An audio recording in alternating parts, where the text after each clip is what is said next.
A very, very sunny and warm welcome and a good morning to one and all. This is CTV Sports. I'd like to welcome you to Grand Champions Polo Club for the start of the Top Pony 8-Goal 2025. This, of course, the second 8-Goal tournament of the season. You might remember that we had the Aspen Valley Cup, which started the season off. The two teams that are out there this morning are Amaro. They are in the white shirts, and I'll quickly give you a rundown of who's playing for them. We've got Sorbaro playing at number 1 of 0 goals. At number 2, Manifold, the 2-goal, and then Kris Kampsen. 6 goals for 23 years, so that is very consistent at number 3, and Armour playing the back position of 0 goals. Quite on Z in the blue, as we have become very accustomed to, led by the young Brazilian Alecia Seidler playing off -1. Then we have the very talented Artemio Figueras, the 2-goaler at number 2. Joao, Pedro, Souza, the Brazilian at number 3, also of 2 goals, and Lucio Ocampo, the 5-goaler, playing at back. Both teams coming in off 8 goals, so no advantage given. Remember, this is a 6-chucker affair, and as you can see, that the ball had been thrown in for that first chucker, and our first foul, a penalty 4, will go in favour of Amaro, and the man who I just spoke about. 6 goals now for a consistent 23 years, Mr. Kampsen. Just putting that one wide, and I need to just correct that Mr. Kampsen, of course, is wearing the number 4 today. So Michael Armour should be wearing the number 3. We'll just get verification on that. That ball, as you could see, just going wide. So a knock-in ball possession here for Quite on Z. And let's see how they start their first attack. The Brazilian 2-goaler, Joao, Pedro, Souza on the boards here, on the ball. Immediately gets a support there from Lucio Ocampo. He's going to run this one himself. Nice into the open space. First challenge coming up there on his near side, the man with the number 2, Manifold. And a breakaway, as you can see here, for Mr. Kampsen, taking a nice little stroll towards that goal mouth. He knows there's no imminent danger and puts everything right and picks up the first goal here for Armaro, Mr. Kris Kampsen. Little steal there, and no mistake, keeps his head down, concentrated, highest level. And the first goal, like I say, going on the account of Armaro Polo.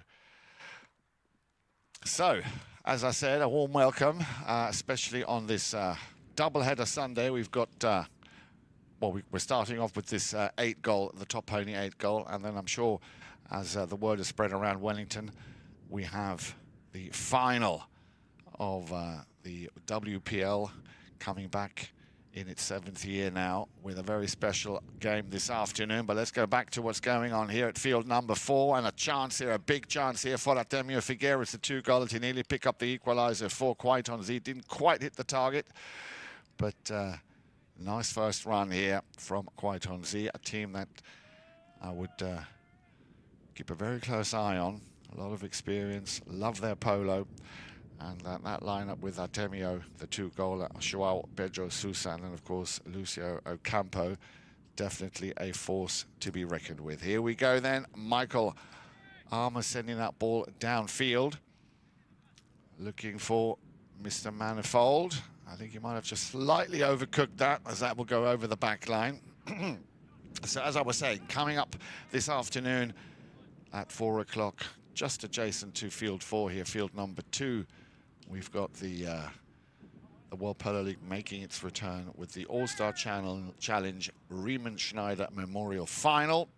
Both teams coming in of 32 goals. You do not want to miss that. Back to the action here on field number 4. And a little under the neck shot there from Lucio Ocampo. Picked up nicely by Artemio Figueras. Open space here, a lot of open space in that midfield. Has to slam the brakes on there, Lucio, to pick the ball back up. He's got a bit of traffic in front there in the form of Michael Armour. And back to Lucio Ocampo. Will he go for the under the neck shot? He checks. He knows he's got a man on. Taking it around, nicely done. Elegance here in motion from the man with the number 4, and what a great little finish there from Lucio Ocampo for Quite Onzi, picking up their first goal here in this opening match of the Top Pony 8 Goal 2025. I had no choice but to once again just pick that ball up. Not much Kampsen could do. He's a bit too far ahead of him there, and that makes it a goal apiece. And I'm pretty sure with the time being at 3:40, we've had a whistle, and that will bring us to our first courtesy change.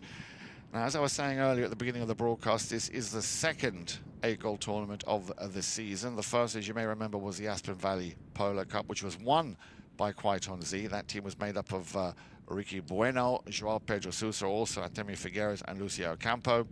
For the second year running, they beat Newport with 12-7. I'm sure they'll be wanting to do the same here and leave their mark in this opening match of the Top Pony 8 Goal 2025, in which there are 5 teams competing. We've got the Tough Rider, Smithfield, Armaro, Quite Onzi already out there, and Victory Polo. Each team will be playing 2 games. So, for example, Tough Rider will be taking on Quite Onzi and Victory Polo. Smithfield will be taking on Amaro and Victory Polo as well. And then Amaro will also be playing Quite Onzi and Victory Polo. So after bracket play, and all teams will have had their 2 games, the teams ranked from 1 to 5 is how they will advance through. A single man shooter will be used as a tiebreaker for the top 2 teams if for them to advance through to the final. The 3rd and 4th will then, of course, play for the subsidiary final. And I'll tell you a little bit more about the other teams throughout the broadcast who are playing. Tough Rider, a team that you want to keep a close eye on. Victory Polo, runners-up last year. Amaro, of course, the defending champions. They beat Victory Polo 11 goals to 9. So I'm sure they have a score that they'd like to settle. And then, like I said, Quite Onzi, very much with already a win under their belt in this season, wouldn't mind making it 2 in a row. Back to the center line we go then after that first courtesy change. Ball turned around, and Armaro have possession. A nice deep ball into the half here of Quite Onzi. Nicely cleared and picked up by Lucio Ocampo. So far a very, very clean game. Nice pace, nice tempo, nice little touch there from Alecia Seidler. The backhand play, but only as far as Artemio. Nice little play there under the neck of that pony, and he knew that it was coming down the line. Mr. Kampsen had to make play, or make space to allow that play. Left behind once again for Artemio. Nice ball up to the front door, looking for Ocampo. Struggling there to try and control it. Powerful under the neck shot there from Michael Armour. Back up to Kampsen. Couldn't quite take it all the way down to goal. Nice open backhand shot there for looking for Lucio Ocampo. Ball didn't quite get there. Kampsen appealing, had already established himself on that line. We have a whistle. Let's wait and see if the umpire saw what I saw as well. Here's the play, the backhand shot. Another backhander coming now then. Fished out of the air, but as you can see, he was holding his mallet in the air there with the number 4, Kampsen. And just a little explanation there coming from one of our 2 mounted officials who I've completely, and I don't mean that in any negative way, forgot to mention. The duo, Dale Schwetz, the man with so many talents, out on the field again, one of the best umpires in the business, and of course Mr. Roddy Matthews, our official umpire from the United Kingdom, who are the 2 mounted officials. So as a result of that right-of-way infringement, a penalty 4 is the result, or is the conclusion that the umpires have made or given, and it's going to go in favor of Team Armaro, and the man to do the honors with the number 4 in the shirt, Mr. Kris Kampsen. 6 goals to his name, which he's had consistently now for 23 years. That in itself is quite an achievement to hold that level of polo. So let's see if he can convert his 2nd attempt on goal here.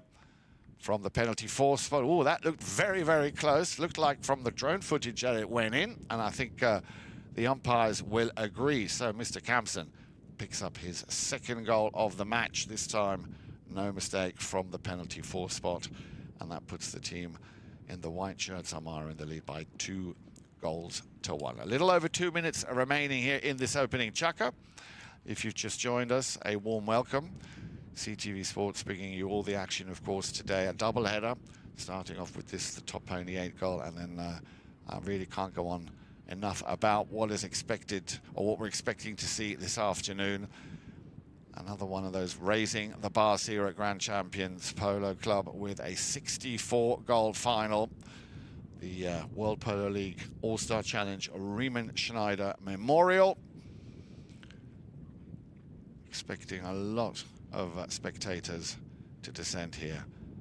Field number 2, Grand Champions Polo Club, a little bit later on this afternoon, as I said, 4 o'clock. And then, of course, the action continues. We've got a big day ahead of us tomorrow with the Polo Training Foundation, the PTF, with the 44th Avendano Memorial Antacaria President's Cup. We'll be telling you a little bit more about that later on as we go back to the action here. And another cracking goal here for Team Armaro,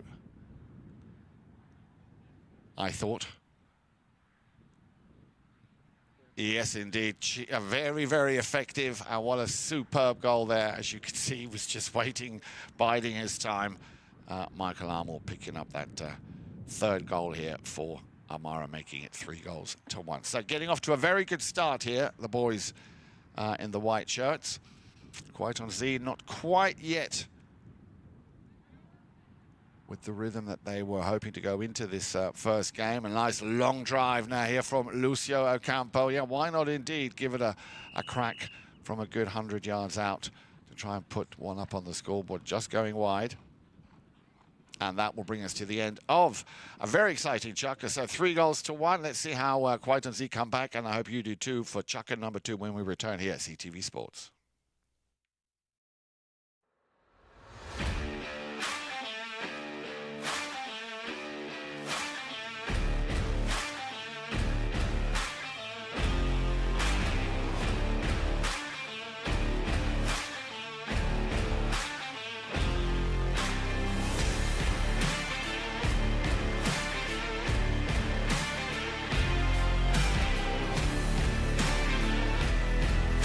Have an opportunity. Santos Bellini gonna fire one from 60. Oh, off the post.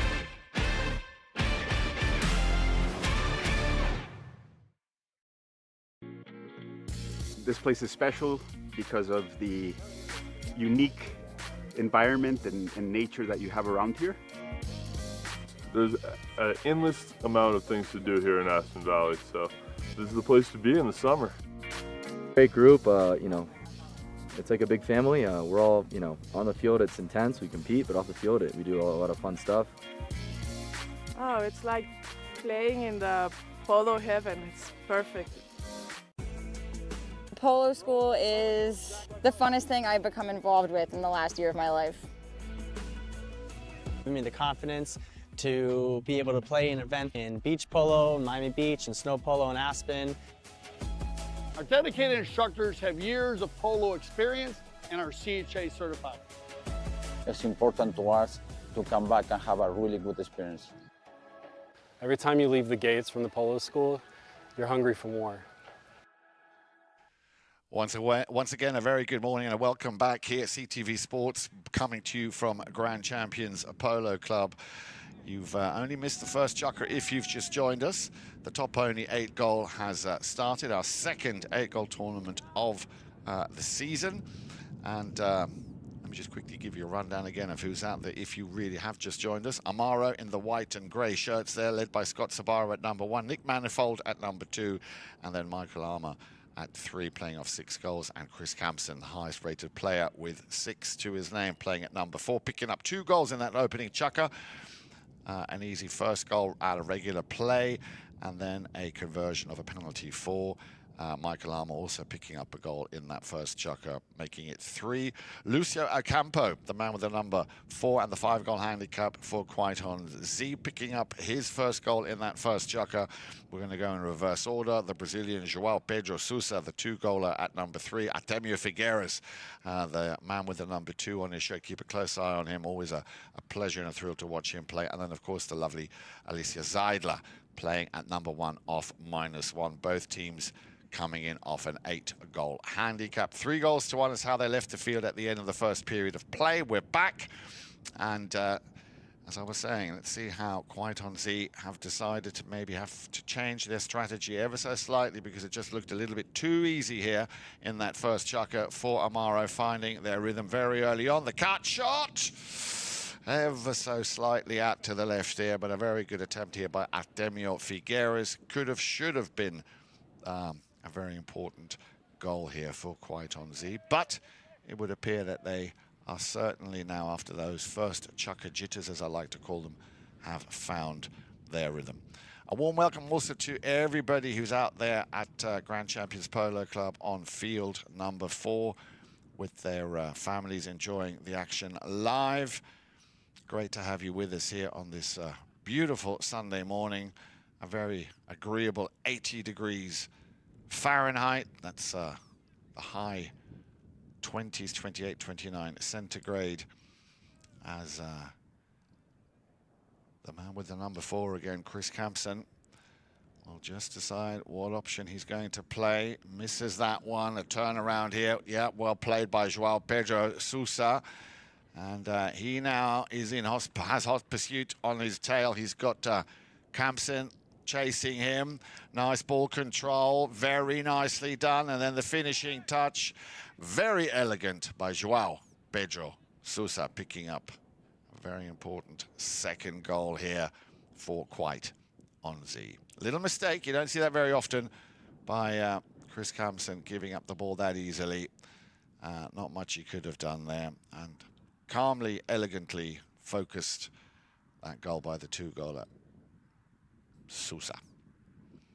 So 3 goals to 2, as I said. That little team talk in the half-time break, on that first chukker break, will have clearly done enough, because they're coming out very strong now. And little plays like that, of course, will motivate the team. They're still down by 1. Armaro still leading by 3 goals to 2. And away we go, once again on the move here, and I'm sure that we will see that goal coming from him at some point very soon. Artemio Figueras, we had a whistle to stop play. 2 umpires there just comparing notes as to how and what they saw. Remember, the 2 mandated officials, one will ride parallel to the play and one will ride behind the play to get the best possible view and angles of all the scenarios that that could happen out there. Right of way or a right of way violation is the call, and of course, depending on where that foul took place, that will determine the ball placement. And it was beyond, well beyond the center line, and 20 yards beyond that center line. So a penalty 3. Undefended, so an open goal here in favor of Quaiton Z, and again stepping up to the plate. And no mistake, goal number 2 for Joao Pedro Souza. And all of a sudden, it's game on. 3 goals apiece. So clearly, Quaiton Z coming out a lot stronger here in that second period of play. It's always nice to see when the flags are up here at Grand Champions Polo Club. You can see there on Lake Worth Road. If you're making your way to be with us this afternoon, at the bottom of Lake Worth Road, turn right onto South Shore, and then the first right again. So that ball had just been thrown into play. Let's have another closer look at this. First touch came by, oops, and he got a little knock on the head there, the man with the number 3. He also had he had Nick Manifold on his left, and Kampsen on his right. Let's hope he's okay. 2 umpires are just going to have a little chat and check this over. Now remember, they can trigger any play for all sorts of reasons. Unsportsmanlike conduct. Was the ball out of bounds? Misuse of the mallet. Let's have another closer look at this on my screen here. Yeah, well, from looking at the drone footage here, it looked like a bit of a sandwich coming in from Kampsen on the right and Manifold on the left, and then he clipped him on his helmet there. See there, two players coming in, yeah, and then also crossing the right of way there of Joao Pedro Souza. So a lot going on there. Not an easy one for the umpires, but I'm sure they'll work it out. It all happened on the halfway line. So, and I'm sure there was no malice intended there. And as I would have suspected, yeah, the right and the very good call here. A hit from the halfway line of penalty 5.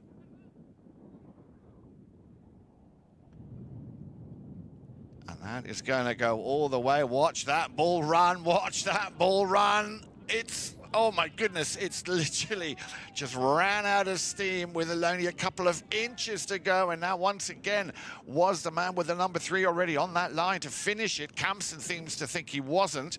Let's have another look at this. The long, powerful drive from Lucio Ocampo. And keep an eye on here on the number 3 at the bottom of your screen.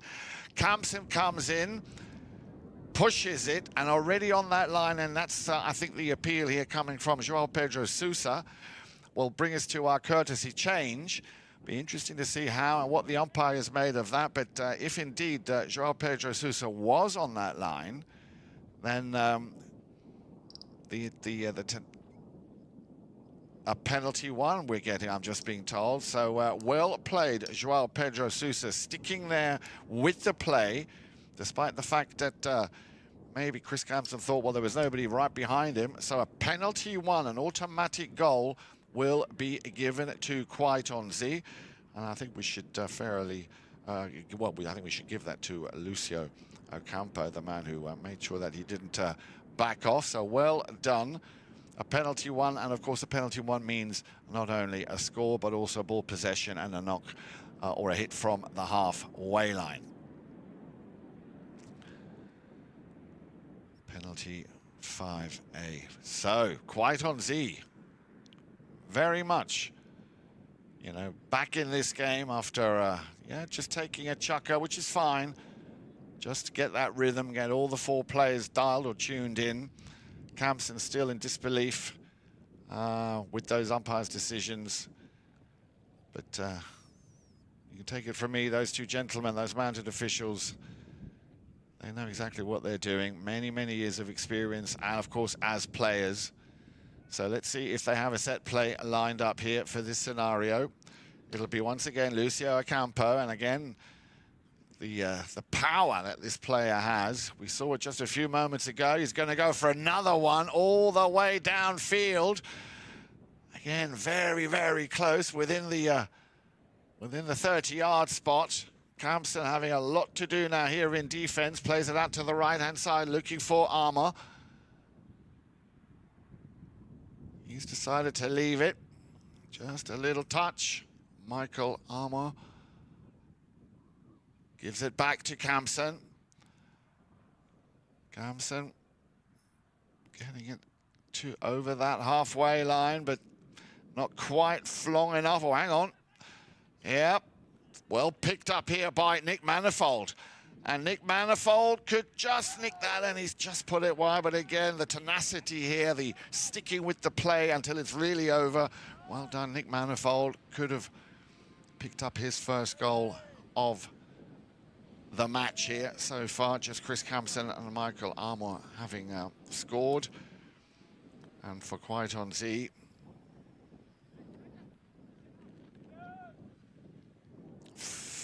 thank you. Well, I do apologize. And Nick Manifold is the 3 playing with the number 3. And Michael Armour, the 2. That does actually make sense. So, back to the action we go. We've got an interesting game going on here. Once again, coming across. And this time it looks like the man with the number 4 will be caught with his hand in the cookie jar, already firmly established on that line. The number 3 player there, Nick Manifold, having taken possession. We'll have a look at that play again. Here he comes. There you can see it very clearly. Lesser angle for the man with the number 3, Nick Manifold. 2:11 on the clock, remaining here in our second period of play.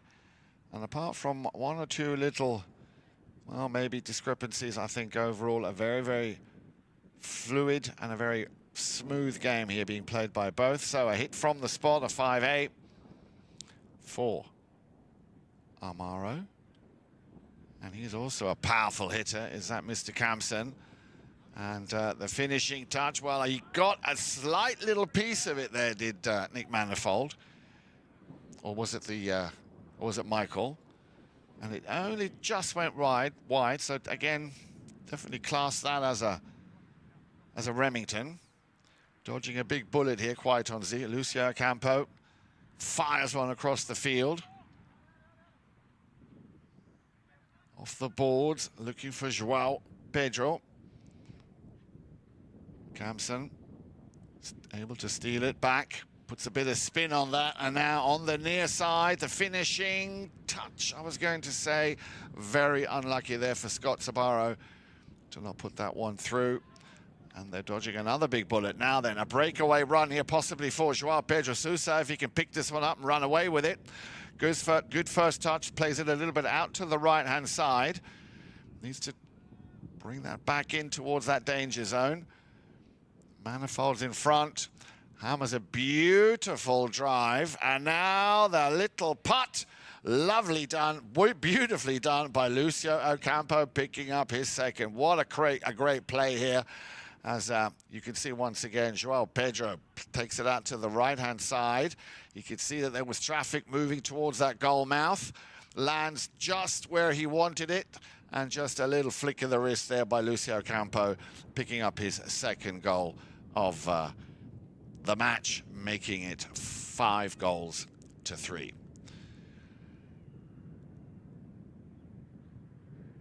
And that will bring us also, what a great way to end at chukker number 2. So a hat-trick, if you will, for Quite On Z after a bit of a shaky start. This is going to get very interesting and very exciting. Stay with us here, CTV Sports, when we return for chukker number 3.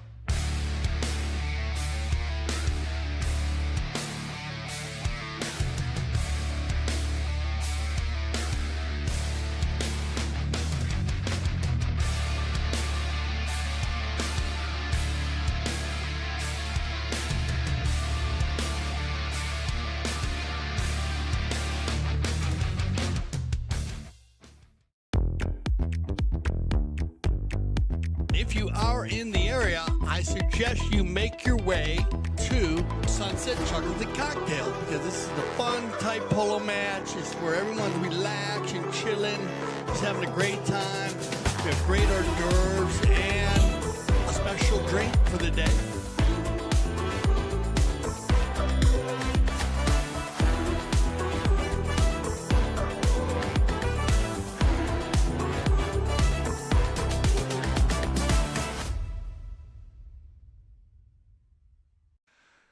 Very good, well, just good morning. We've got about a minute to go and it's midday. Welcome to CTV Sports and a warm welcome to everybody, of course, here at Grand Champions Polo Club, coming to watch the opening match of our second Top Pony 8-Goal 2025. Warmest greetings also to a very special lady down in Fort Lauderdale. I'm sure she'll be watching this, watches all the games, and of course to all of our viewers. Amaro are out there in the white shirts led by, and we got that a little bit muddled up, so we apologize for the confusion on the players. We've got Scott Sorbaro at 1, playing off 0 goals. Michael Armour at 2, playing off 0 goals. And then we've got Nick Manifold, the 2-goaler, playing at number 3. And Kris Kampsen, the 6-goaler, playing at number 4. For quite on Z in the blue shirts, we have Alecia Seidler at number 1, playing off -1 at number 2. Artemio Figueras, the 2-goaler, and then Joao Pedro Souza, who for me has really brought this game alive at number 3, picking up 2 goals and a penalty, 1 for his team. And then, of course, the powerhouse that is Lucio Ocampo, also picking up 2 goals, 1 in the first, 1 in the second chuck. And that's how they left the field after 2 periods of polo played. 5 goals to 3 for Quite on Z. And it's back to Mr. Kampsen with a drive that I'm pretty sure is going to make life very difficult here for Quite on Z. Had Scott Sorbaro gotten a piece of that, but it's a little bit unlucky not to put the finishing touch on that play, and away we go. Quite on Z warming up things, or having warmed up things very nicely here. Kampsen, clearly a man with a mission. We have a little bit of a rub and a whistle. Let's have another closer look at that. What happened here? It all started when they came off the sideboards. Kampsen. The man with the number 2 coming from right to left there. That's how it looked from what I'm seeing. Yeah, Kampsen. I'm just looking at the footage again. Yeah.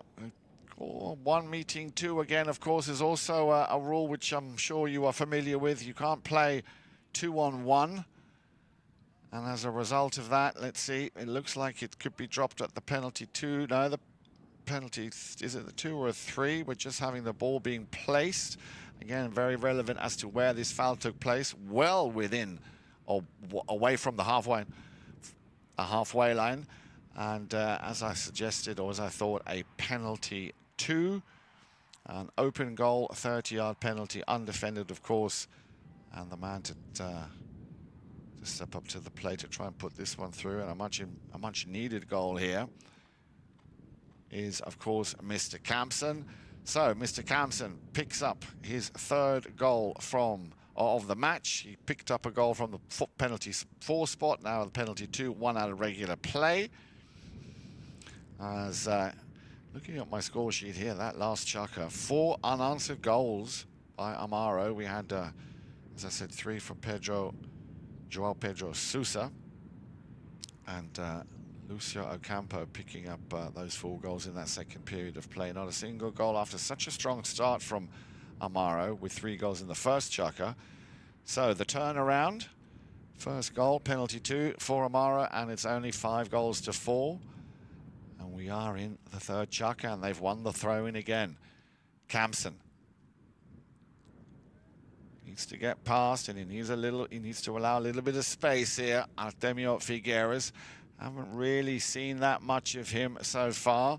It's very much been Joao Pedro Souza and Lucio Ocampo playing their game, their strategy again. Now then, did we have a little bit of an uneven ride-off here? Kampsen, as he turns.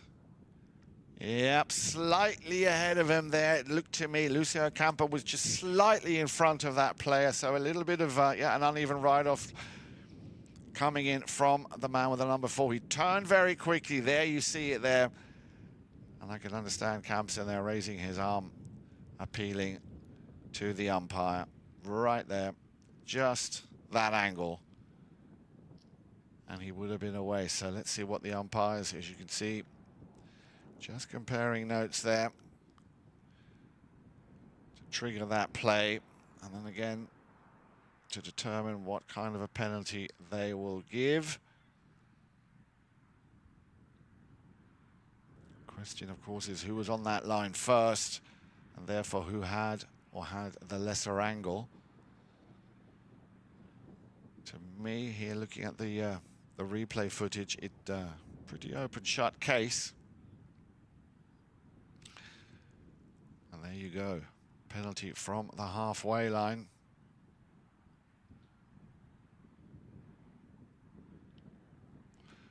So I need to stand corrected here. So it looks like the lesser angle was actually on Kris Kampsen's part. Lucio Ocampo had the director right of way.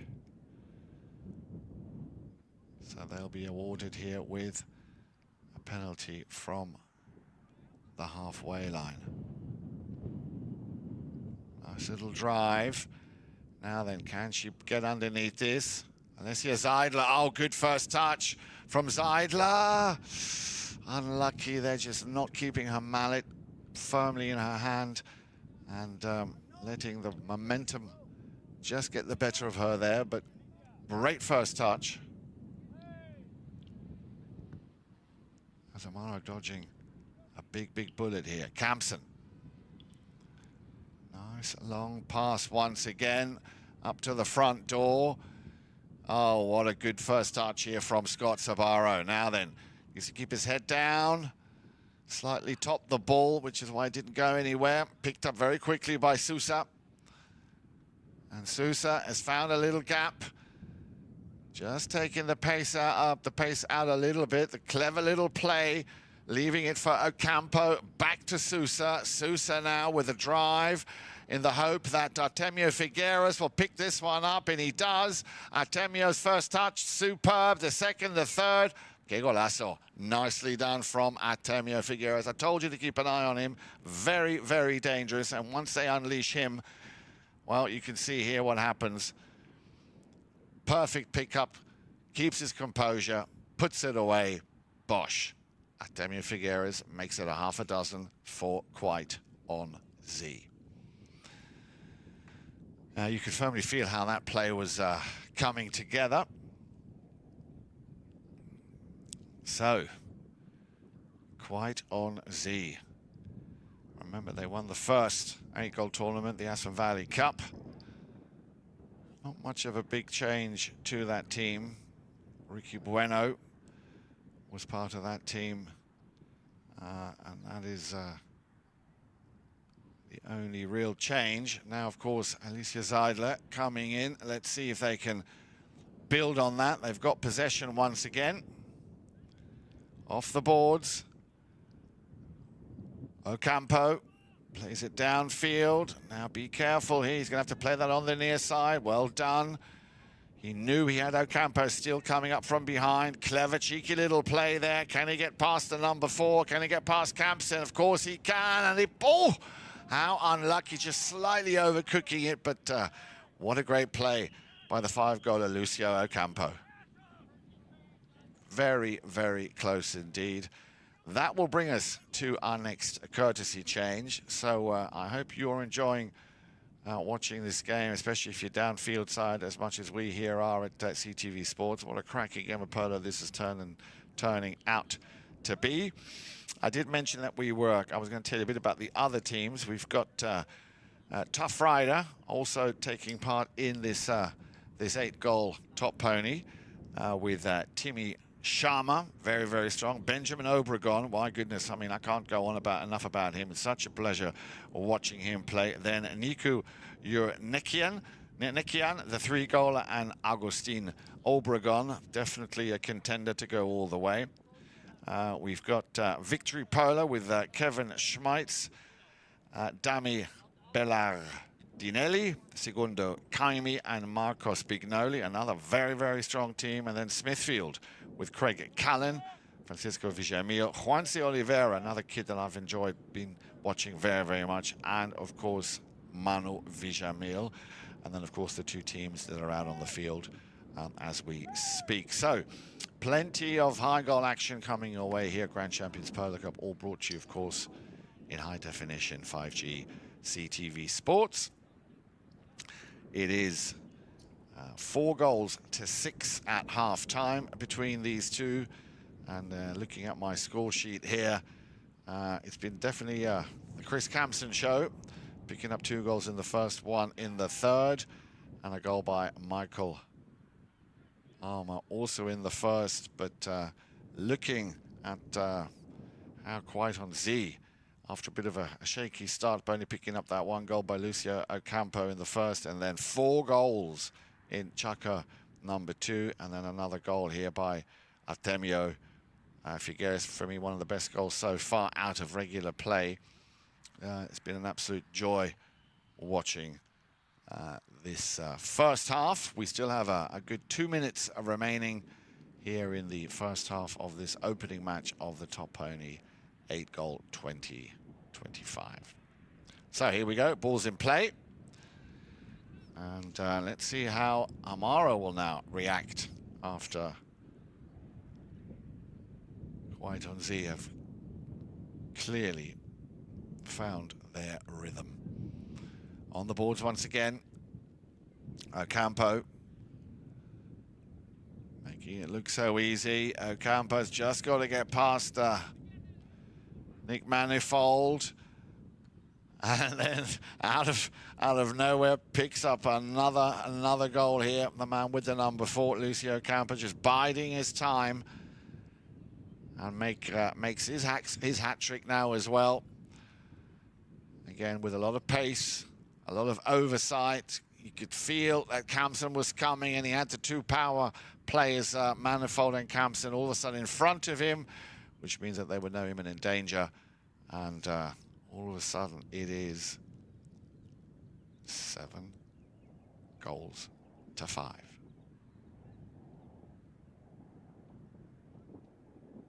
Ball is back in play. Comes out the far side. A lot of touches here, a lot of work here from Lucio Ocampo. Oh, and we had a whistle. We have a whistle, and let's hope he's okay. I've just seen that Nick Manifold dismounted. He might have had a little bit of a knock in that throw in. Let's see what happens here. Yeah, did he get a little clip there as he tried to outrun that player?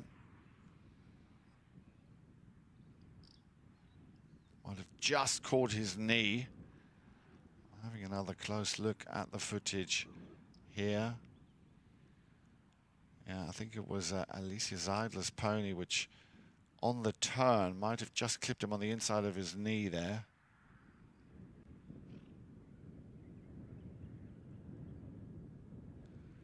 Well, he's back in the saddle, and that's a good thing. Let's hope he's okay and able to continue playing. Of course, that would have been without intent. Yeah, you can see there he's holding his right leg or his right knee. So what will the umpires decide on that? Like I said, no malice intent, and it could be. Well, we'll have to wait and see what the umpires decide.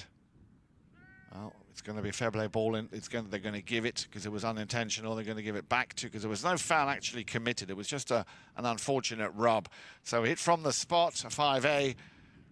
Lucio Ocampo, and the finishing touch, a 2-man play. Artemio Figueras, my goodness, I told you, he is so dangerous anywhere on the field. And this kind of looks like a set play.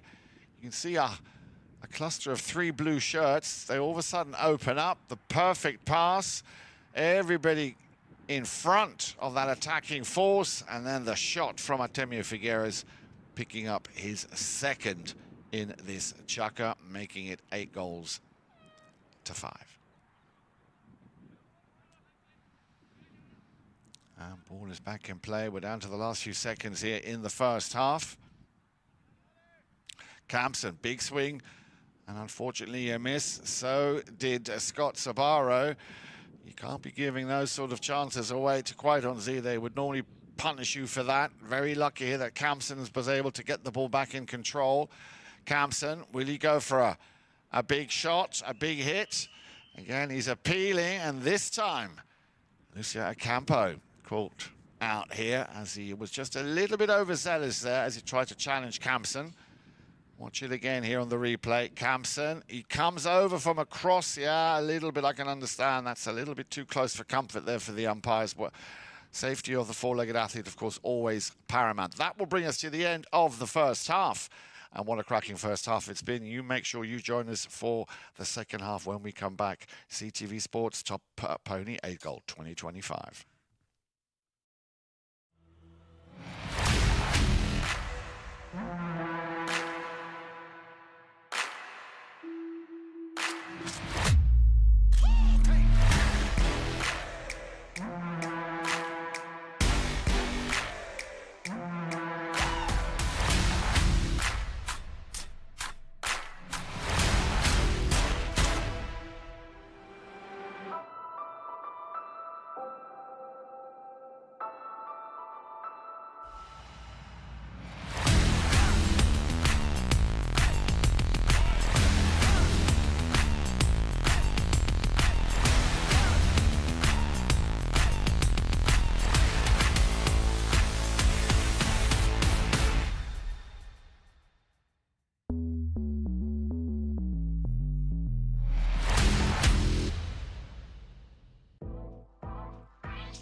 Playing in a dedicated women's polo league is great for progressing your polo. It's great for us to play together as women, to have a chance to take to the field with some of the best polo players in the world. It's helping us come together, improve our polo and keep up playing a regular high level of polo.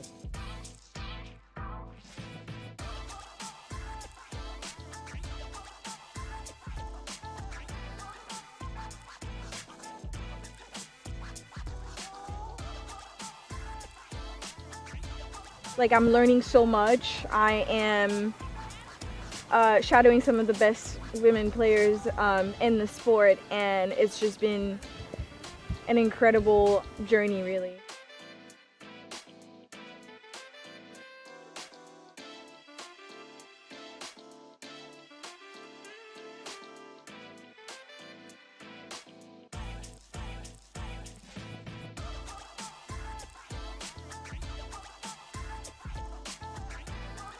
I have played at Santa Rita before and I love it here. It's a fantastic club. They do so much for not only just polo but women's polo, so we're very excited to be here, and huge thanks to Melissa and Mark for having us.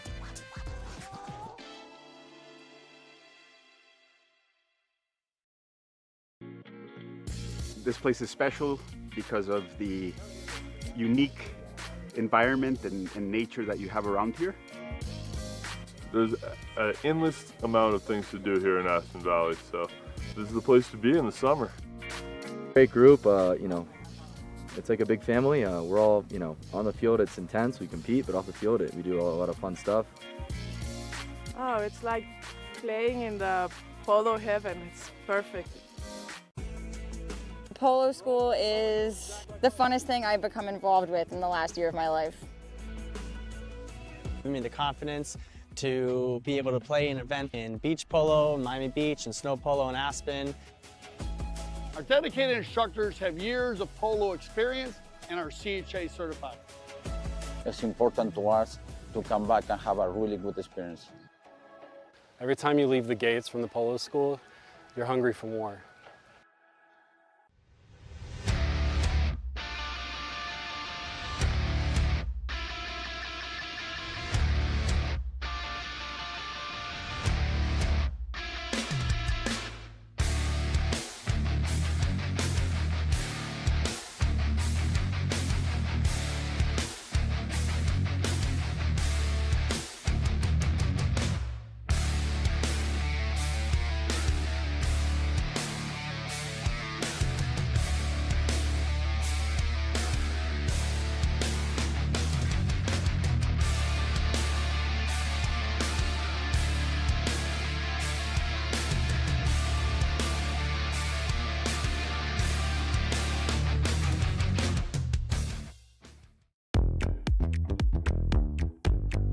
If you are in the area, I suggest you make your way to Sunset Chocolate Cocktail, because this is the fun type polo match. It's where everyone's relaxed and chilling, just having a great time. We have great hors d'oeuvres and a special drink for the day.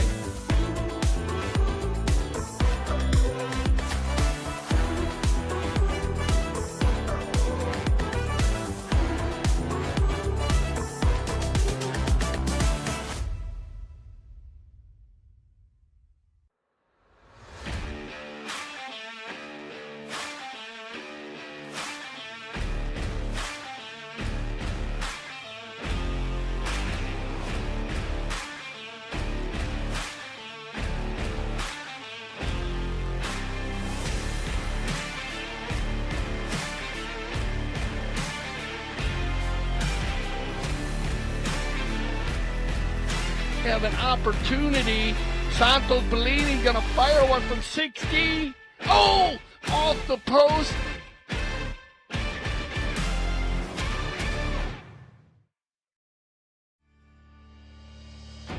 When I founded the Taqueria 48 years ago, the goal was to service polo players fieldside and carry a complete line of polo equipment. Since those early days, we now carry everything for the horse and rider. Anything that goes on or near a horse, you're likely to find here in our store. We still have polo equipment made by polo players for polo players.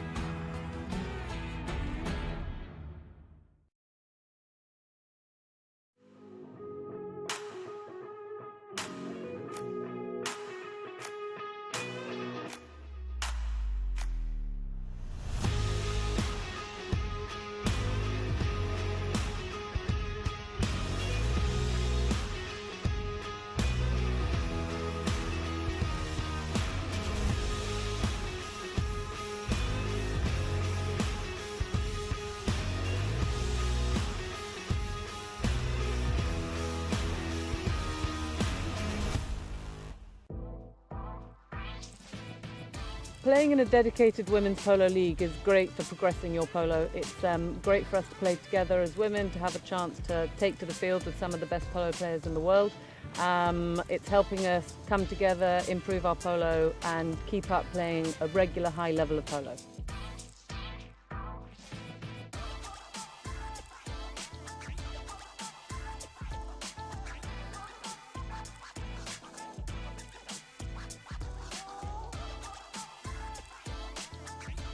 Like, I'm learning so much. I am shadowing some of the best women players in the sport, and it's just been an incredible journey, really.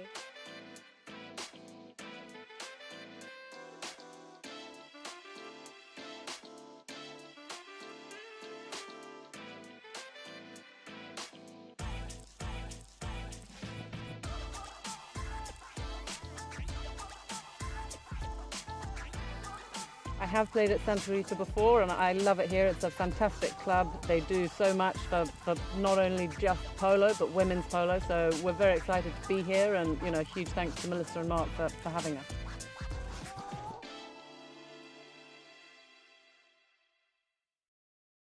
Very good afternoon and a warm welcome here at CTV Sports, and a warm welcome to everybody down at field number 4 at Grand Champions Polo Club, where we are bringing you live coverage of the Top Pony 8-Goal 2025. And looks like a very nice turnout here on this Sunday morning. A very nice 80 degrees or thereabouts Fahrenheit, high 20s in centigrade, as we're about to start the second half of the opening match of the Top Pony 8-Goal, our second 8-Goal tournament of the season. We have Armaro, and I'll come back to that in a moment. But we're going to start chukker number 4 with a penalty 2 in favor of Armaro. Remember, we had that little incident right at the end of the first half. Armaro are currently down by 3 goals, 5-8. They were in the lead at the end of the first chukker with a cushion of 2 goals. It was 3-1. But that was quickly turned around in chukker number 2 as Kampsen will pick up his 5th goal of the match. We had a goal from Michael Armour in that first chukker. So closing in on that 8-goal advantage here from Kwaiton Z. The second goal from the penalty 2 spot for Mr. Kampsen. And if you've just joined us, a very good afternoon to you. Let me just quickly run you through who's out there for Amaro in the white shirts. We've got Sorbaro at number 1. At number 2, Michael Armour, also of 0 goals. And then at number 3, Nick Manifold, the 2-goaler and the highest rated player of 6 goals, Mr. Kris Kampsen at number 4. And barely had those words left my lips. He's on the move again and on the ball, but he's counter player there, the man he's tried to contend with throughout this match. Lucio Ocampo coming in of 5 goals. He's playing the number 4 for Kwaiton Z. The number 3 is the Brazilian Joao Pedro Souza, coming in of 2 goals. Artemio Figueras, a very powerful player there on that team, who they sort of kept at bay in the first 2 chukkers, but then they unleashed him in chukker number 3, and he picked up 2 amazing goals in the 3rd chukker. He, of course, a 2-goal player, and then the Brazilian Alecia Seidler, excuse me, at number 1, playing off -1. So barely had that ball been thrown back into play, and we have our first whistle, our first penalty situation here. And let's see what the umpires made of that. And there you could see that after that broken play, the appeal coming from Lucio Ocampo, suggesting that should have been his line. But again, the slightly lesser angle, because also making his way was Michael Armour, and that to me looked like he had more possession of that automatically appointed new line. So good call here. A hit from the spot of 5A, taken by Kampsen, and we've seen how powerful he can hit that polo ball. Slightly puts it out to the left-hand side, and this could be a breakaway here for Lucio Ocampo. Slightly overcooked that one. Goes over not only the boards, but over the fence. As I was saying earlier, it's always on. I drove past it this morning just to get a feel of the special day that's coming up here at Grand Champions Polo Club. Yeah, well, this is the old if you snooze, you lose rule. And Kampsen there was just maybe a little bit too complacent. Great stick work here, great ball control by the 5-goal Lucio Ocampo. Hammers one downfield, looking for his number 3.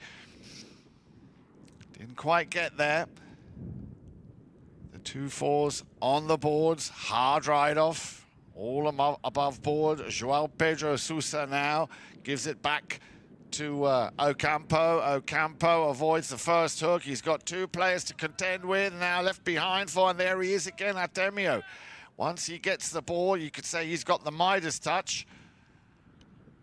And there it is, the Midas touch from Artemio Figueras, picking up his 3rd goal here in this match. And again, just the coolness and the oversight, and then yeah, he's just got that special touch, puts it away, cool as a cucumber, and makes it 9-6 in favor of Kwiatonsi. A good 4.5 minutes remaining here in chukker number 4, still all to play for. And as I said, I hope you are enjoying this game as much as I am. Both these teams, you know, powerhouses when it comes to playing at this level. And as we've seen from everything from the 6 to the 26 goal, well, we're going to see more than 26 this afternoon. Oh, Alecia, you were just caught there in the wrong place at the wrong time. A little bit unfortunate there. Kampsen knew it. And, well, I'm not suggesting that he set it up for that, but he knew exactly what was coming. Yeah, told to leave it, and then Kampsen, and then coming there, you see from right to left, already on that line. He knew it, we all knew it, and because...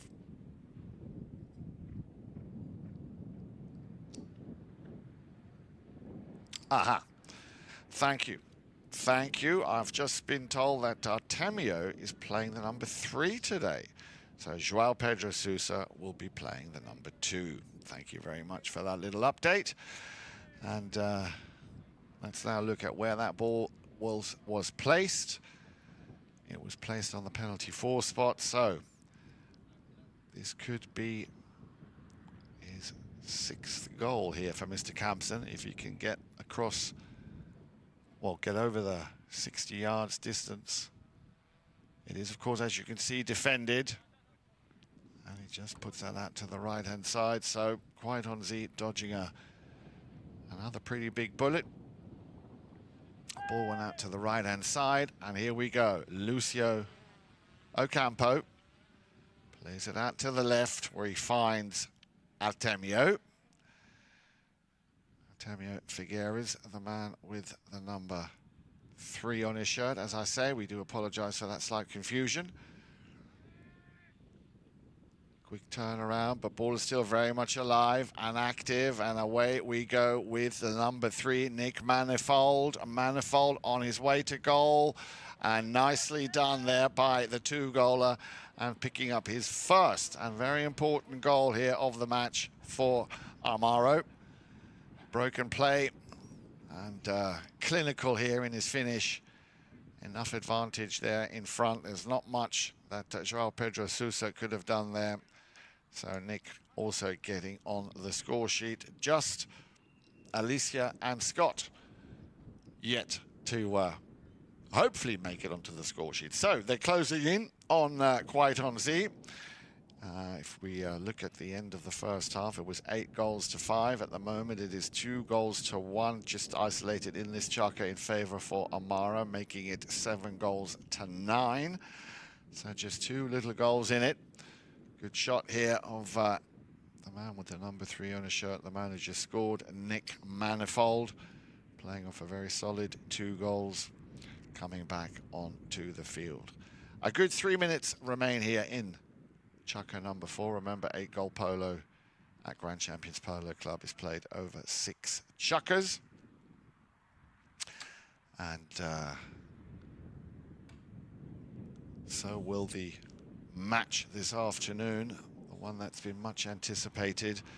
Grand Champions Polo Club will once again be raising the bar and making history with the World Polo League coming back now in its 7th year. The All-Star Challenge Riemann Schneider Memorial will be on your screens. CTV Sports, of course, this afternoon at 4 o'clock. I shall tell you a little bit more about the players after another perfect pass from Ocampo for Artemio. Unfortunately, he couldn't finish the deal here.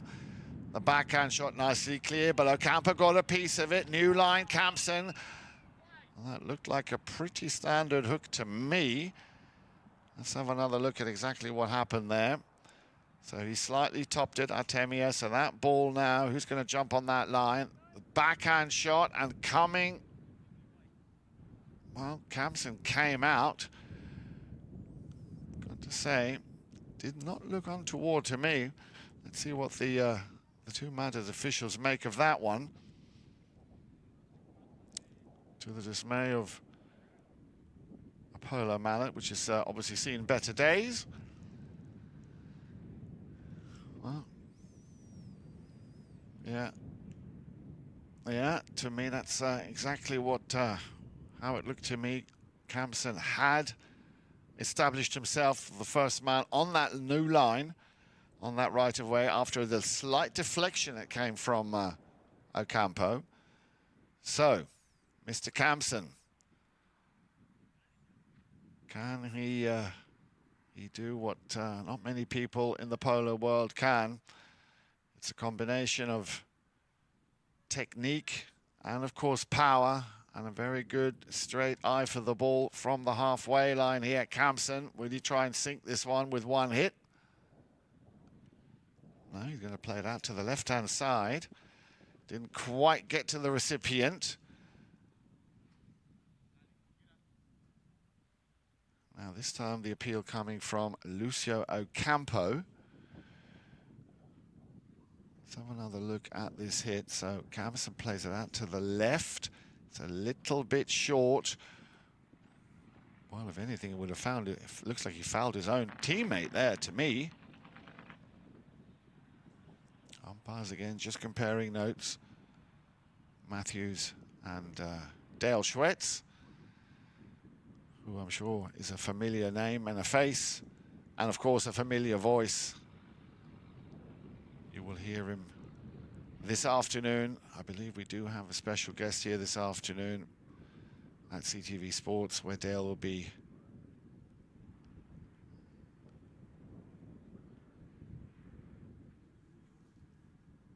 yeah. So that foul was against Amaro. Michael, was it? Yeah, there was a right-of-way infraction. Amaro now crossing that line, so it will be Lucio Ocampo, and he's also not hit that cleanly, but done enough to send it, or to give it to Joao Pedro Souza. Done well, Joao. Caught a little bit on the wrong foot there. Was Artemio Figueras. Into the corner they go. Kampsen. Nicely done. Comes off the pony there of Joao Pedro Souza.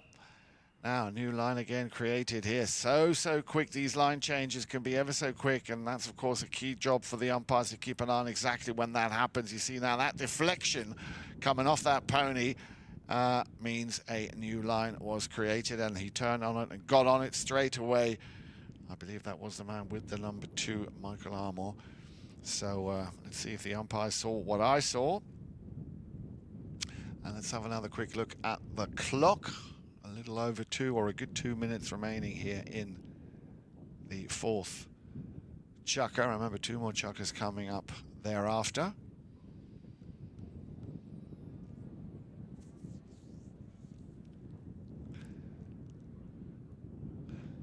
And as the boys make their way over to take this penalty, remember it is defended. Now then, Mr. Kampsen to bring his team within 1 goal of Kwaiton Z's 9 goals already scored. Kampsen, it's high, slightly gone out to the right-hand side. So scores remain the same. Kwaiton Z 9, Armaro 7. And the Blues have it as the ball is tapped back into play by Lucio Ocampo. Plays it out to the right-hand side. Good pick up now by Artemio.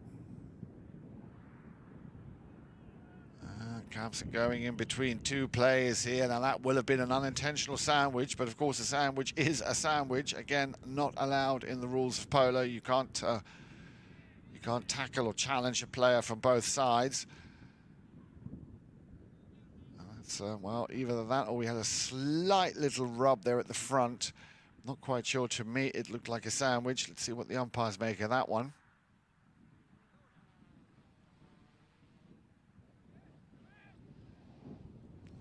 Good minute and a half remaining. Kampsen there. Also keen to know where that ball will be placed. It'll be a penalty 3, an undefended 40-yard open goal here. But that did look like it had to go in favor of Amaro. So Kampsen now with a chance, as I said, to bring his team within 1 goal of that 9 already scored by Kwaiton Z. Kris Kampsen, open goal, penalty 3. No mistake. So Mr. Kampsen picking up his 6th goal of the game. 1, 2, 3, 4 from the spot, 2 out of regular play. And we had a goal also in this chukker by Nick Manifold, and of course Michael Armour picking up a goal early on in this game in the 1st chukker. So they're coming back strong here. 8 goals to 9, 9 goals to 8, depends on who you are supporting, of course. Here at CTV Sports and Grand Champions Polo Club, we support every team, every player. Ball's back in play. Kampsen did make a move, but did he make that move quick enough? Did he block him when he could have maybe, cleared to allow that play to be made? That's the play right there. Maybe a little bit too casual for the umpires. I'm not quite sure, but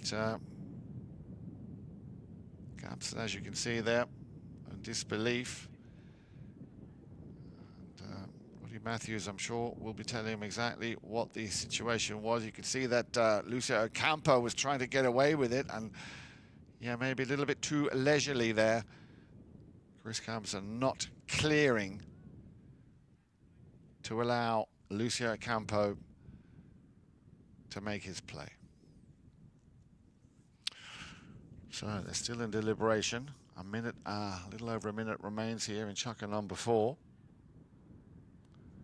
What have our 2 mounted officials decided?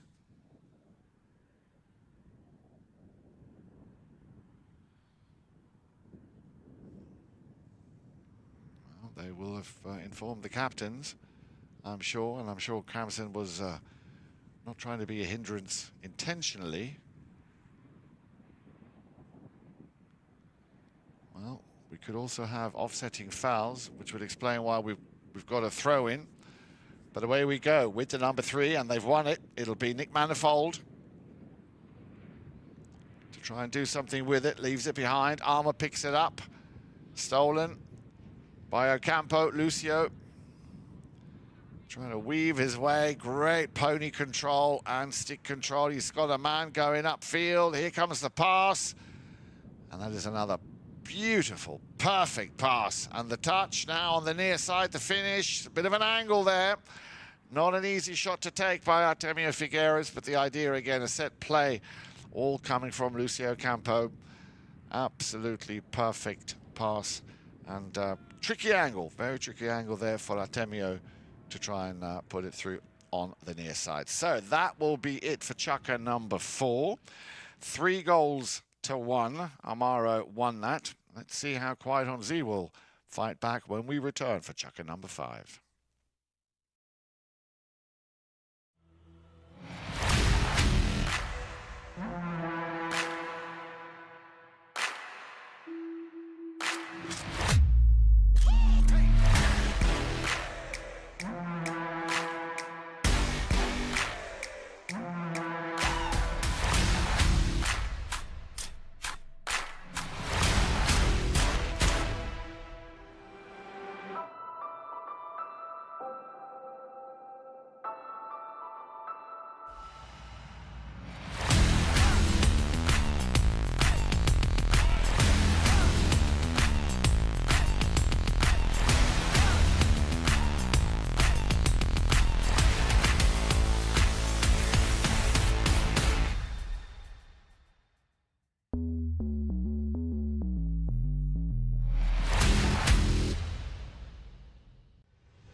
Once again, a warm welcome. Great to have you with us here. CTV Sports and Grand Champions like to welcome you on this beautiful Sunday morning to our first Top Pony 8-Goal 2025, our second 8-goal tournament of the season.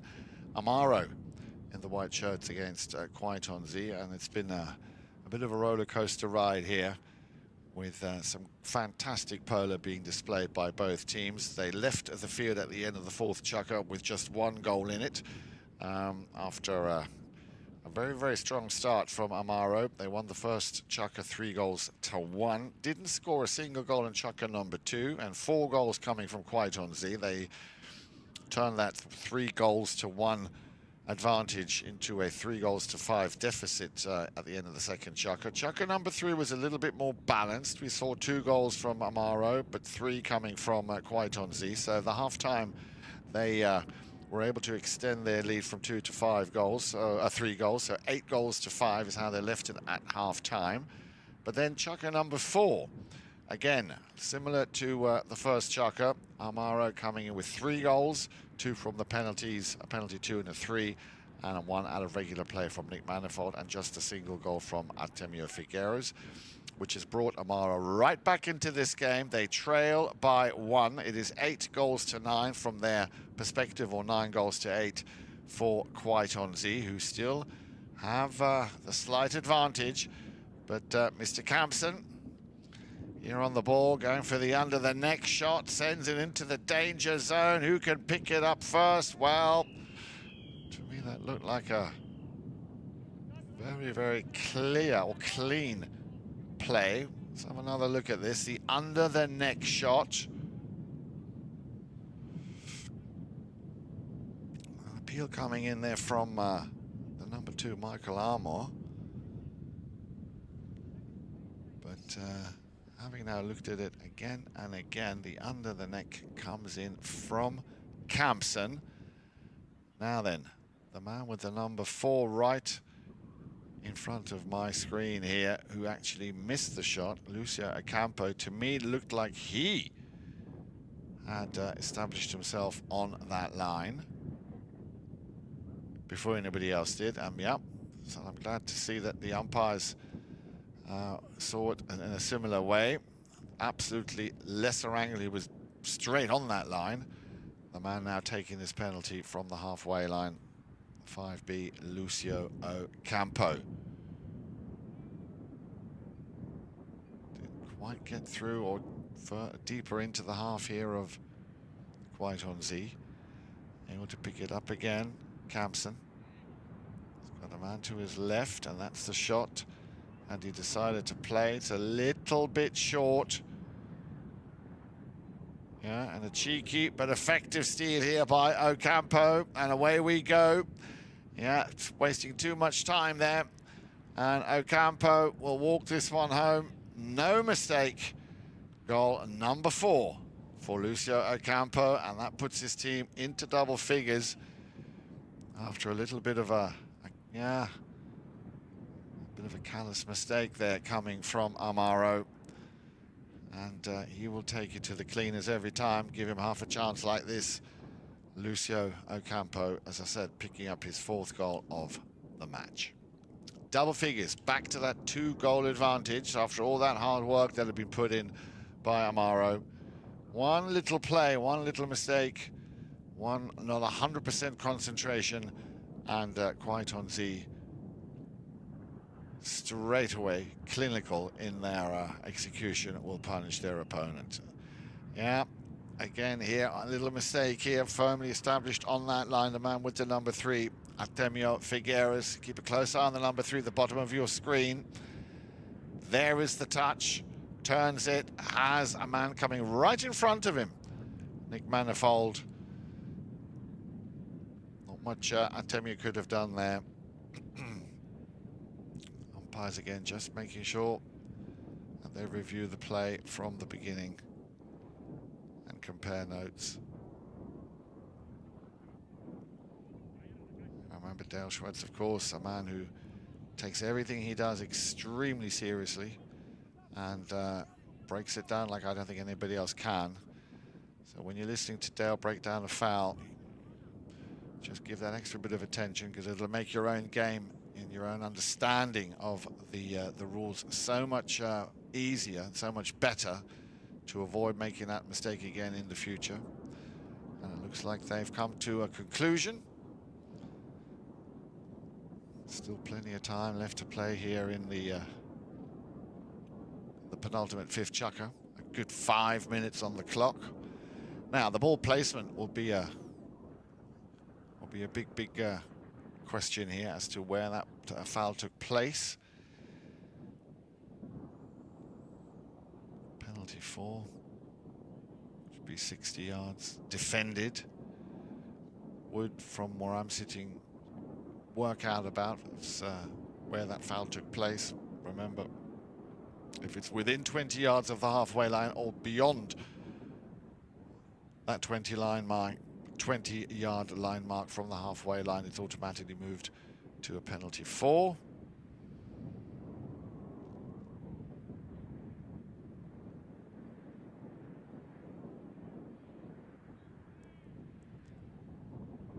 And that's what is the case here as well. So Kampsen to pick up possibly goal number 7 here.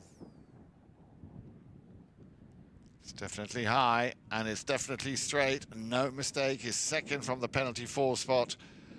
And again, bringing his team within 1 goal of Quite on Z, who still lead by 10 goals to 9.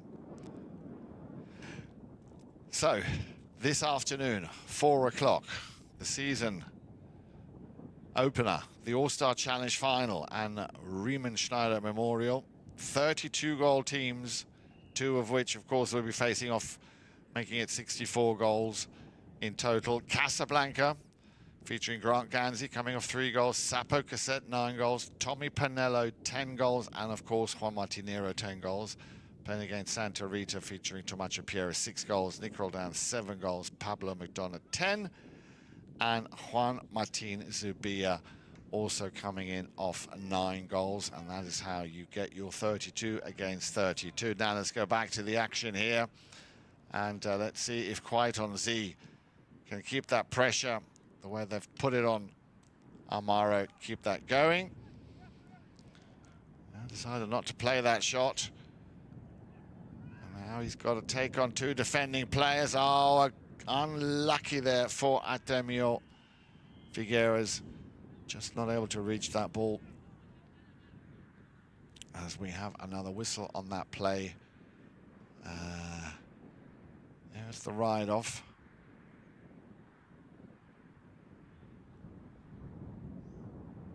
Yep, and well, it looks like Lucio Ocampo was in the right place at the right time. Again, a split second there, but he jumped on that line as quickly as he could, and a penalty 2 is the outcome here.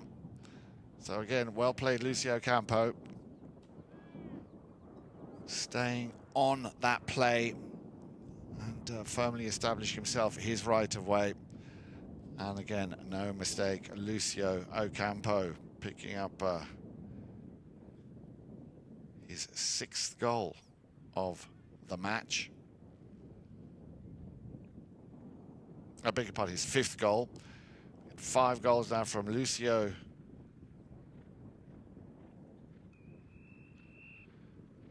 2 goals from Joao, Pedro, Souza, and the penalty 1 given to the team, and a couple from Artemio Figueras. That is how we get to 11. Courtesy change, of course, here in Chaka number 5.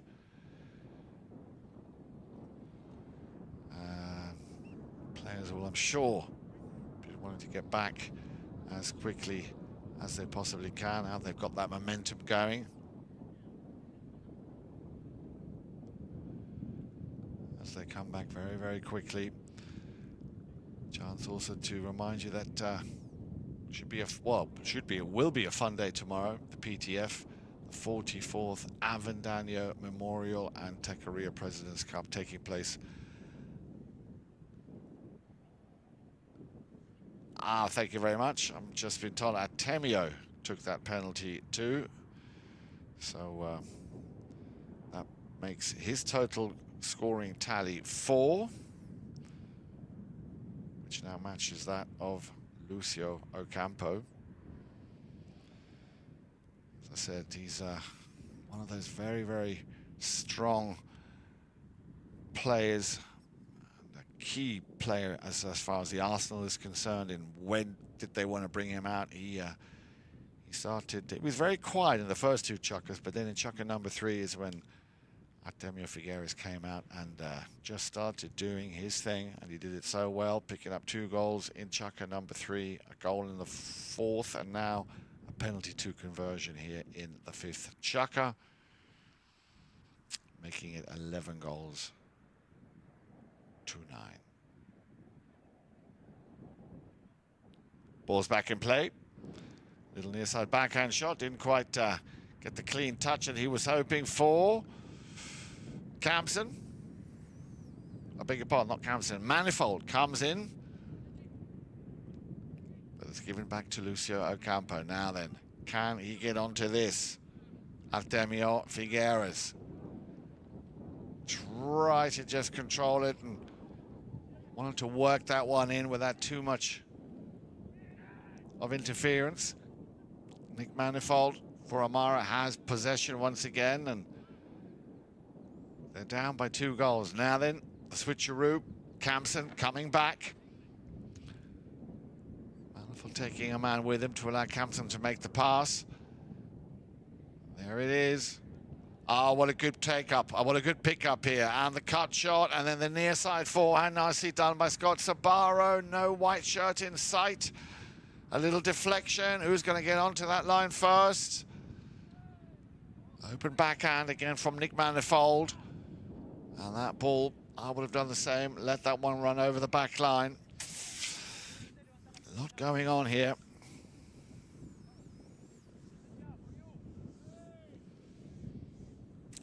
Big bullet dodge there. Quite on Z.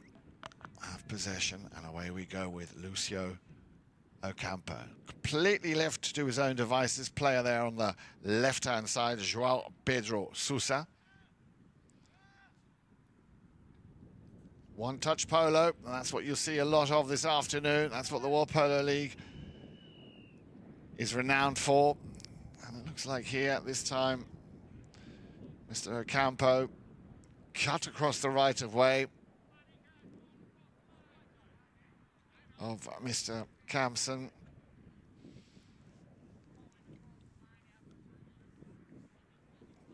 Again, it's always a question of how much space is actually there, how much of a window of a gap, you know, is created, or is there for a player to just make the most of it, get in there just in the right nick of time. Well, a hit from the spot, quickly taken by Kampsen. So another right-away infringement there. Ooh, went straight underneath the pony's belly.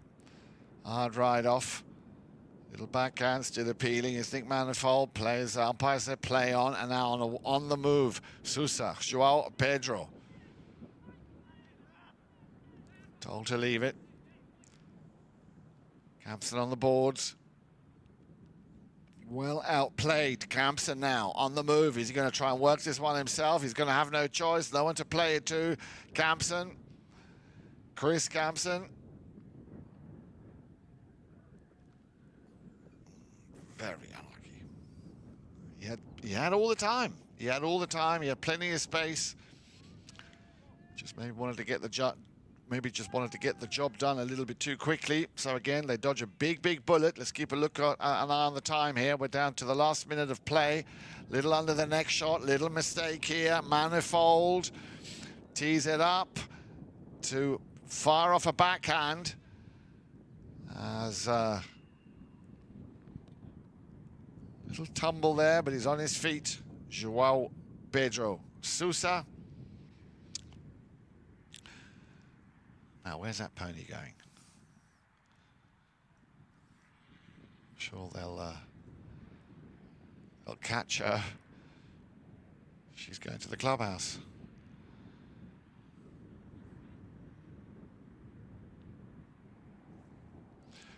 So 34 seconds remaining in this penultimate fifth chukka. 11 goals to 9 as it stands here for Kwaiton Z, who will just have to get over the next 34 seconds of play and then a sixth and final chukka. And I'm sure if they can win this, they will be very happy with the way things are going. But as I said, Armaro Polo with Scott Sorbaro, Nick Manifold, Kris Kampsen and Michael Armour, they will also do everything they can. Right, well, that will bring us to the end of chukka number 5. So do stay with us. Still plenty to play for here. Only 2 goals in it come when we come back for the sixth and final chukka of the Top Pony 8 Goal 2025. If you are in the area, I suggest you make your way to Sunset Chukka the Cocktail, because this is a fun type polo match. It's where everyone's relaxed and chilling, just having a great time. We have great hors d'oeuvres and a special drink for the day.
have an opportunity.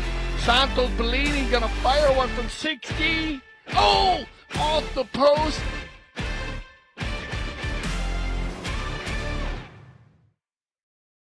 Welcome back. Sixth chukker action, Top Pony 8 Gold 2025.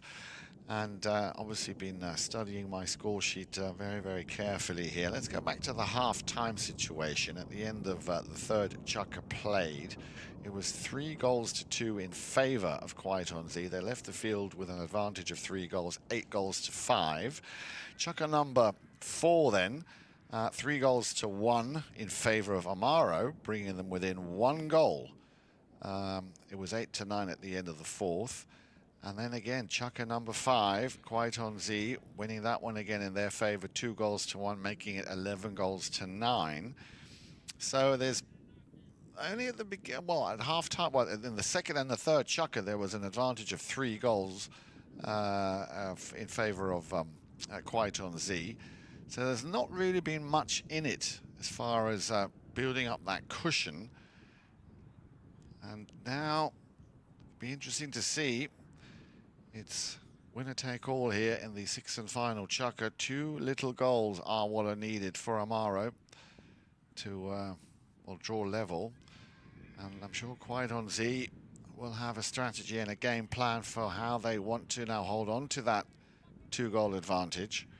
Possibly extend it to 3, but I wouldn't be surprised if Kwaitonzi play a little bit more defensively now here in this sixth and final chukker, just to get the scoreline and a victory over the finishing line. Once again, the knock-in coming here from Lucio Ocampo. Taps it into play. Deflection coming off Nick Manifold's pony.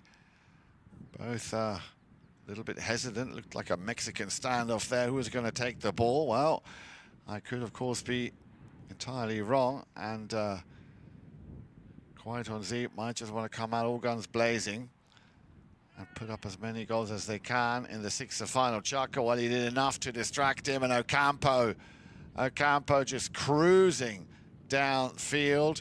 Oh, he's lost it. He's lost it in front of goal. Who's going to get to it? Good save by Scott. Sorbaro. Well, that's when you become a little bit too complacent. That should have been put away by Lucio Ocampo when he had the chance. He might get a second chance here. Lucio Ocampo with a straight way to goal. The under the next shot. Here it comes.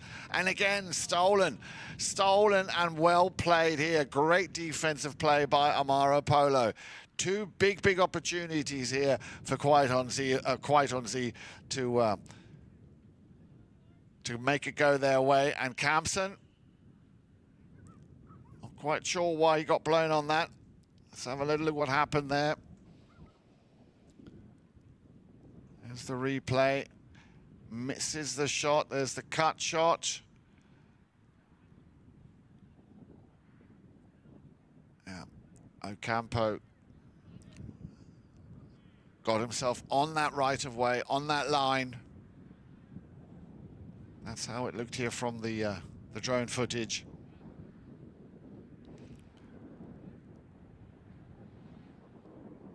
Played the ball, runs into, coming in from left to right.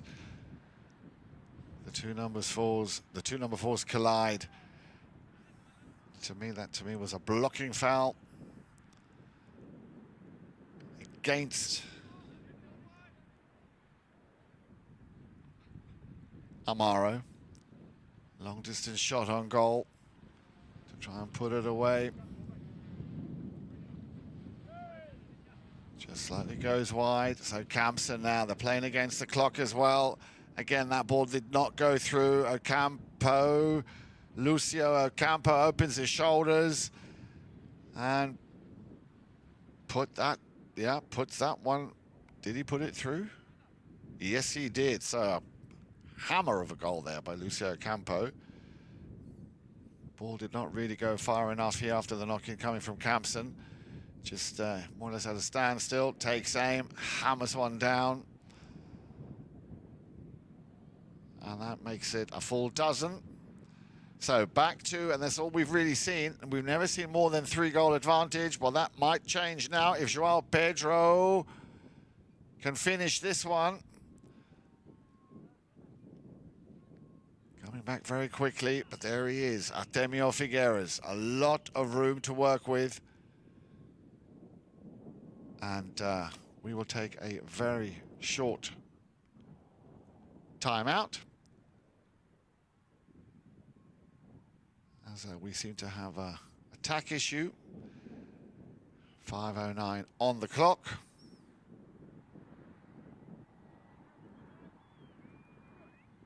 Three goals in it, and coming out at the moment the stronger team here in Chukka number 6, quite on Z. Well, it took 3 attempts to pick up that that very important goal. We will have a very, very short commercial break. Stay with us. We'll be right back here on CTV Sports.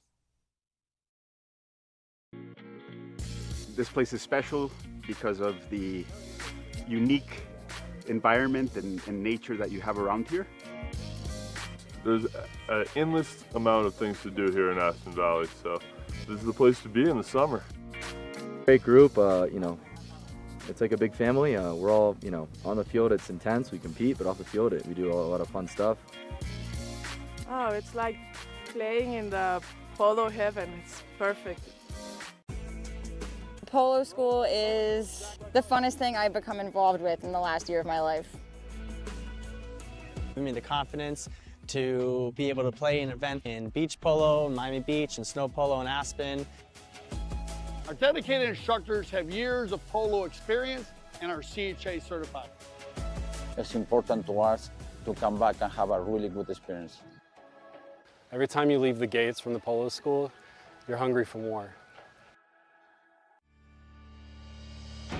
When I founded the Taqueria 48 years ago, the goal was to service polo players fieldside and carry a complete line of polo equipment. Since those early days, we now carry everything for the horse and rider. Anything that goes on or near a horse, you're likely to find here in our store. We still have polo equipment made by polo players for polo players.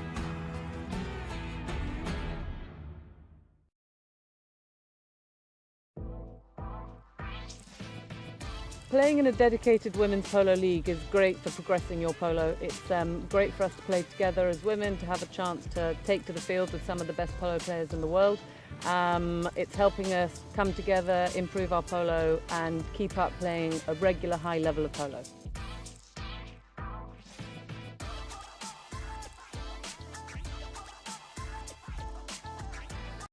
Welcome back, everybody. Yeah, little tech issue there. Everything's okay. Everybody's fine, and we're about to get the remaining.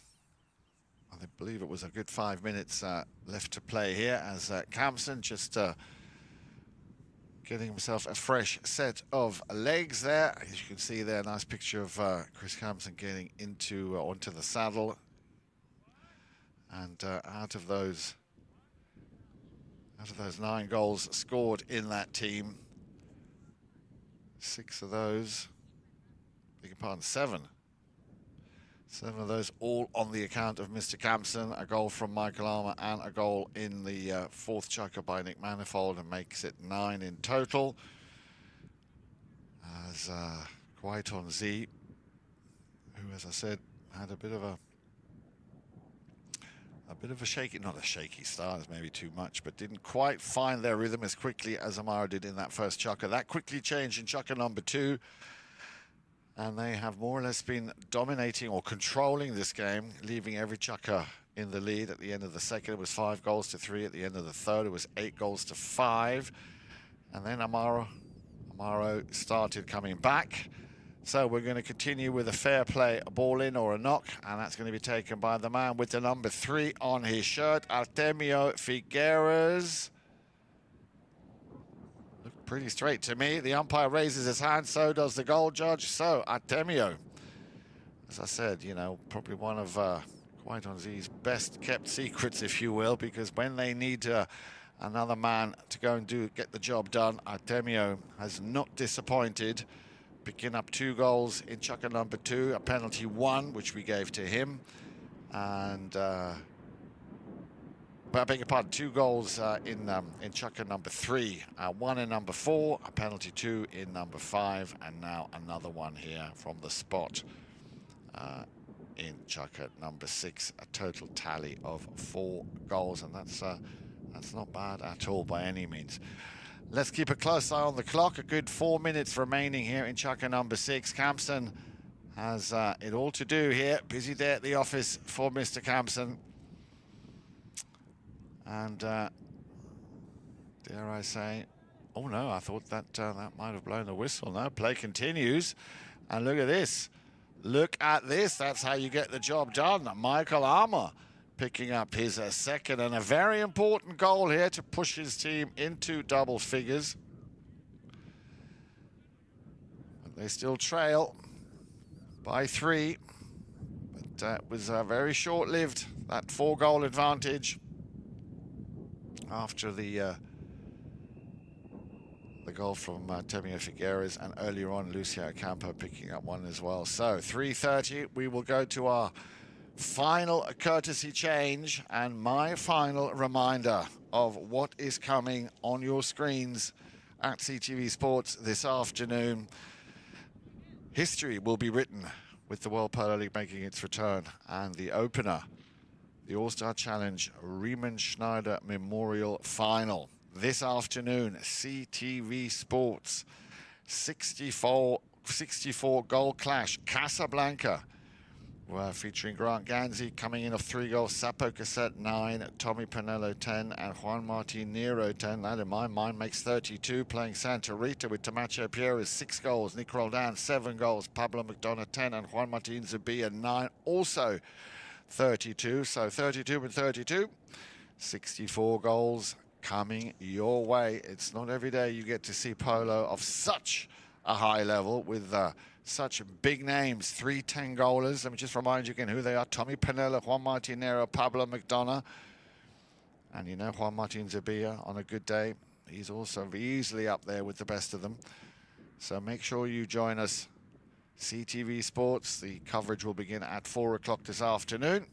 I shall be out at the field giving a live commentary, and Dale Schwetz, the mounted official out there on the field as we speak, will be in the CTV Sports studios bringing you the coverage here this afternoon, as I say, at 4 o'clock. Now then, a good 3 minutes and 15 seconds remain here in the 6th and final chukker. Can Amaro and Scott Sorbaro is on the way to maybe making that happen. Turn this around. Scott Sorbaro, what a great way to finish that play. Scott Sorbaro now also picking up his first goal. So all 4 players in that team, Amaro now having scored.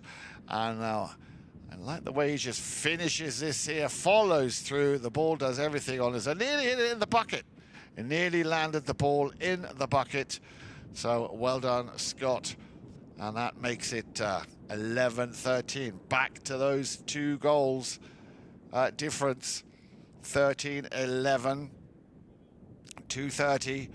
A good 2:30 remain to be played here. Now then, can this man create an upset? There was a little bit of a rub there between Ocampo and Manifold. I wouldn't mind having another look at that. Ball was thrown into play, comes out the far side. The umpire there just a little bit unlucky there. Finds himself in the wrong place. And of course, that again will have been unintentional. But again, you can see how quick they come out of the starting blocks. So, I'm sure they will. Well, what will they do?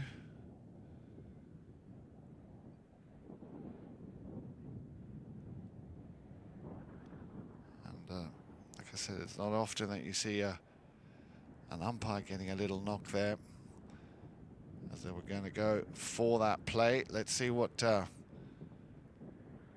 2 mounted officials decide to do here. Will they give advantage?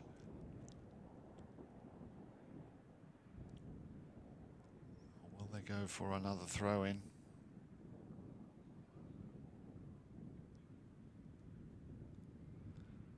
Well, two umpires will surely only be speaking to the captains to explain what their decision process is and how that will have been made.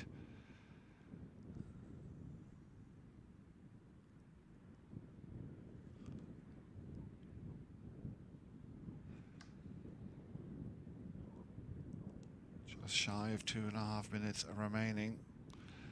And of course, at this stage of the game, every decision and every play will be so instrumental. Amaro still need a couple of quick goals if they want to leave the field victorious. And quite on Z, I'm sure will want to hold on to that onto that cushion, if not try and extend it if they can.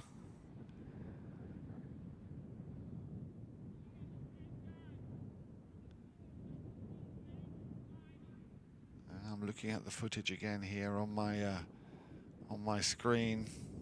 A little bit unfortunate, but these things do, you know, they can happen.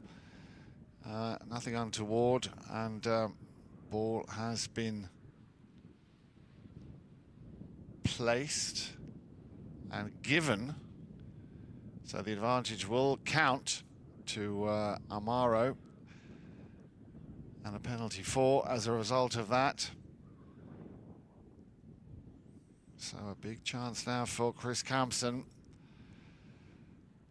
to bring his team within 1 goal, make it a full dozen as well. Get back to the halfway line as quickly as possible, and then make the most of the remaining official time left to play to maybe try and get the much-needed equaliser, but he's got to score here first. Penalty 4 coming up. Would be his 3rd from the penalty 4 spot if he converts.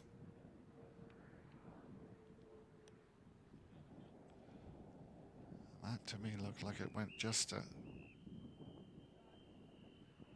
a safety. Yeah, it went wide, but did it, and it looked like it deflected off a player. So he might get a second chance here with the equivalent of a corner, safety 60. Kampsen, yeah, he's going to get a second chance. So it did, as I thought. I wasn't 100% sure, but I've just been told that it did deflect off a defending player. So the equivalent of a corner. Kampsen, second chance. 2:24 on the clock. Can he make it a full dozen here for Armaro?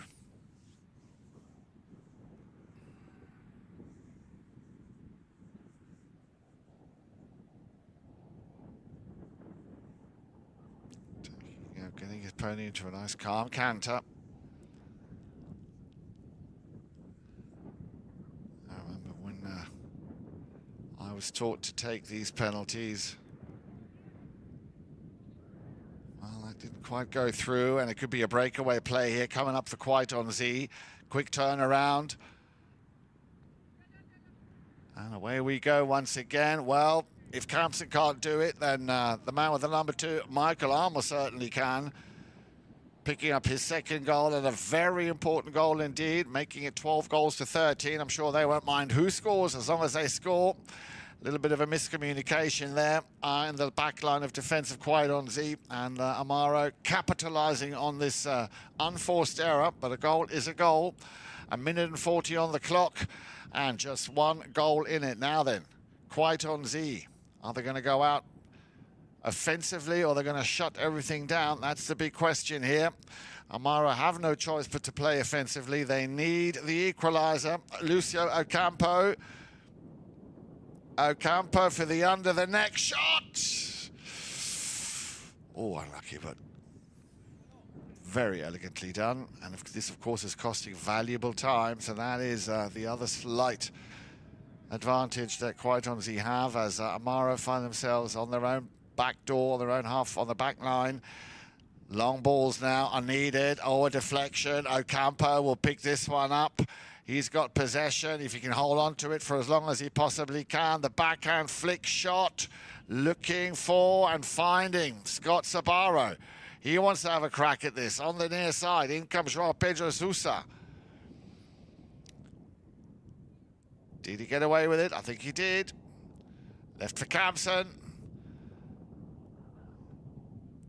Long ball, deep ball, possibly looking for Nick Manifold. He's not going to get there. It'll be the number 2 in blue, Joao Pedro Souza, to send it back up the field. We're down to under half a minute remaining. The backhand, nicely done. Kampsen, this would be the shot or the play of the game. If he could just put it through. Kampsen leaves it, goes wide, appeals to the umpire. Now, let's see if there really was a foul. Was Alecia Seidler in his way? Did she block him? Another look at this on the slow motion here, the replay. Kampsen coming down.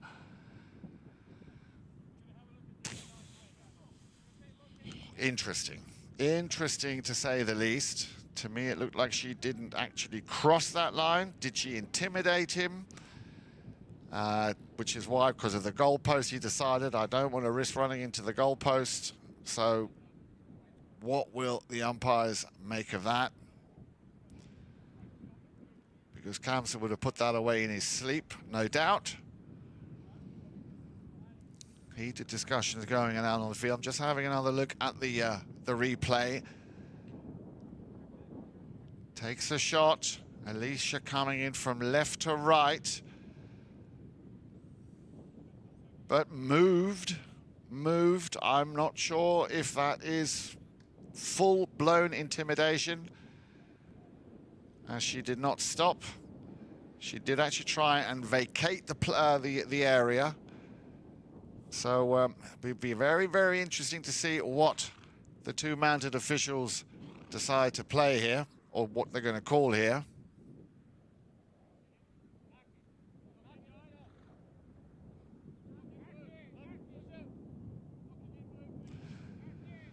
Well, the umpires, of course, have triggered it, and rightly so. We have 11 seconds. I beg your pardon, they haven't triggered it. I've just been told they're just discussing it, comparing how they both saw it. As Kampsen comes back out onto the field.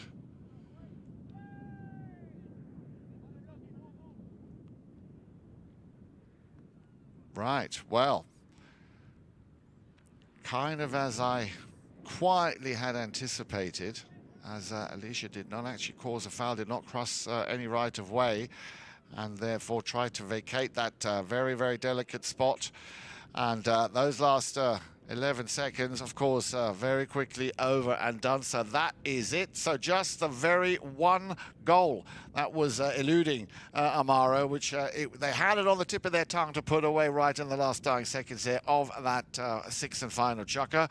Congratulations. Final score then 13 goals to 12 in favor of Quaitonzi. Well done, Alecia Seidler, Artemio Figueras, Joao Pedro Souza, and of course Lucio Ocampo. Commiserations, but what a great display by the entire team. All four boys having scored. Scott Sorbaro, well done. Nick Manifold, well played. Kris Kampsen, of course, always a pleasure to watch him. And Michael Armour. That is it from us for now. Remember, this afternoon at 4 o'clock, Grand Champions Polo Club will be making history with the Polo League, the World Polo League's season opener, the All-Star Challenge, Riemann Schneider Memorial, 4 o'clock at on CTV Sports this afternoon. We look forward to either greeting you at the field or tune in this afternoon, CTV Sports. From all of us here, enjoy the rest of your Sunday, and we'll catch up with you soon.